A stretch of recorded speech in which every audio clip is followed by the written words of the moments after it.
क्या करूं मैं इसका, सच में बहुत खूबसूरत है ये। बहुत शुक्रिया आपका, दोबारा जरूर आइएगा। हाँ उज़ैर, ये है जेरन। तो बताओ, प्यारी लगी ना तुम्हें?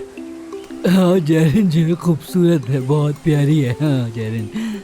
ये हुई ना बात मेरे भाई, दिल कर रहा है तुम्हारे गाल चूम लूं। नहीं मुझे नहीं, नहीं नहीं नहीं मुझे नहीं। हाँ, हाँ। अरे नहीं, मैं वैसे नहीं कह अपने रहा था। चचा पे चले गए तुम।